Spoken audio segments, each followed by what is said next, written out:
Hello, Tarnished Coast. It's me, Fainal, the Ranger, as I'm sure you know, considering that this video is the third in a series of videos that you probably already watched. And as you can see already, if you're looking at my character, I do have a completely different set of gear, and I'm running a different build. And I'm sure you're all very curious, but today's video is actually not about that. And don't worry, I will eventually make a video explaining this build, although it's pretty much straightforward and doesn't really need a tutorial. If anything, just the build and gear itself would be able to tell you how to play Ranger this way. Although I guess there are a few flares that are my personal style. A quick overview of it, for people who want to know, is this is Cleric's gear, full Melandru runes for the condition duration reduction, and more Cleric's gear, all of it. As much healing power as you can get while still maintaining a decent amount of power. Still using the sword axe because I'll never give that up. But over here I'm actually running an axe dagger, and this build it's not for Zergs, although it's not terrible in Zergs. It's really purely a roaming. As you can see, I still have my intelligence sigils, because being able to guarantee when you crit and being able to prepare for those crits and augment them with Signet of the Hunt when you know they're coming, I find that to be a lot more valuable than just doing a lot of damage. Overall, being able to control when you do the damage is how you win fights, in my opinion. And the reason for all the healing power is because, as you can see, this is very different from, well, in a way, from the way it was in the previous videos. I'm running the Grandmaster trait in Nature Magic that lets you keep permanent regeneration and swiftness on your character and on your pets and on your spirits if you were running a spirit build. Don't forget that. But this is not a spirit build. And extra regeneration, protection for 5 seconds when someone tries to burst you. Basic Nature Magic, a little bit in Beast Mastery just to get the shouts. To get guard, basically. Get guard on a slightly shorter cooldown, and I believe this marksmanship is the same as it was. It might be a little different, as always. Refer to previous videos if you need to know. But that's the build. Basic overview is you hit guard and you fight. You pre-pop Signet of the Hunt, just like just like I taught you in the previous video, and you use it on your burst skills, which on Sword Axe is Path of Scars, and on Axe Dagger is actually the Dagger 5. That's the hardest hitting ability. Though really I only swap in Dagger to try and, lock people down, keep them from escaping, or, ranging them if I have to. So as you can see, the auto attack actually is on Axe Dagger, just because I usually swap to it just to range someone down, and I'm not too concerned with always landing the burst from this, but I will sometimes turn the auto attack off, usually when roaming entirely solo. Either way, as I said, this build is not what the video is about, though now you do know a bit about it. The video is about dealing with thieves, dealing with one kind of thief problem in particular. This video is about how to not get backstabbed, and Julia and I are going to demonstrate to you how to not get backstabbed.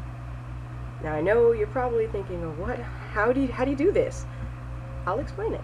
And the most important thing for this to work is that you have to have seen the thief coming. If the thief appears on your screen out of nowhere, you never actually saw them, you're gonna get backstabbed. And this happens a lot. I'm sure it's happened to many of you. Many times you run into a thief, and the moment they see you, what do? They use a stealth skill. A lot of the time, they will drop a refuge.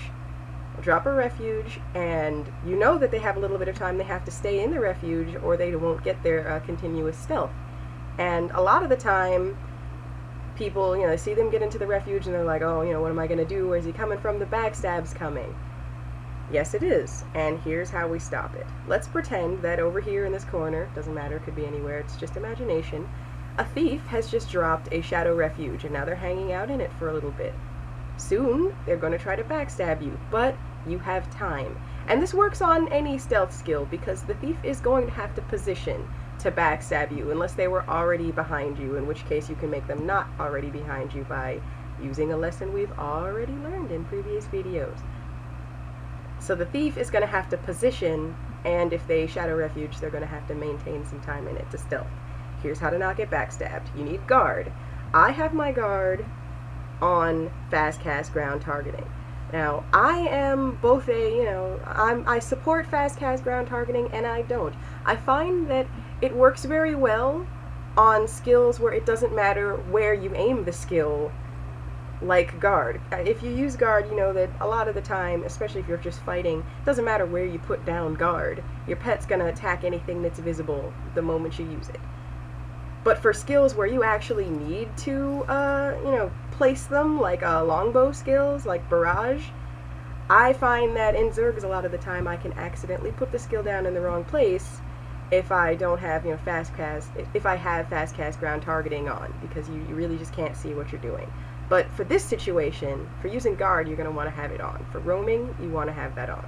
So you hit guard, and guard makes your pet stand still. You see that? I can go anywhere. My pet's not going to, unless I call to it, it's not going to go running toward me or running toward anything. And if there aren't any visible enemies in sight, your pet will stand still. So obviously there are some drawbacks to this. It will not work if there are hostile NPCs around. It will not work if you are fighting multiple people. But if it is just you, open space, and a thief who is currently stealthed, your pet is going to stand right there and not move. And that's what you need, because what you're going to do is you are going to stand in the pet. Something like this. You want to make it so that it's not possible to hit you from behind and not hit this pet. And that's pretty much it. Put your pet in your character's ass. That's pretty much it. Just like that. That looks like some sort of weird feline centaur. Look, I don't know what you call it. All I know is that this is how you don't get backstabbed.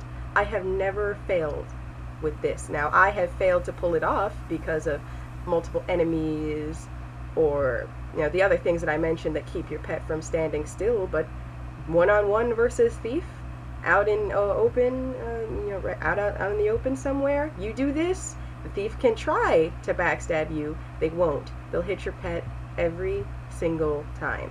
And that allows you to kind of start the fight on a more even, footing, especially because they might have blown, bass venom or whatever whatever kind of haste that they might have tried to use to burst you down, and all of it is going to hit this pet right here. And you can take advantage of that opportunity at the beginning of the fight to try to win. And that's pretty much it. It's a short video, simple tutorial. Hope it helps. Remember, as Rangers, it's our job to be better, because we have to. And thank you for watching.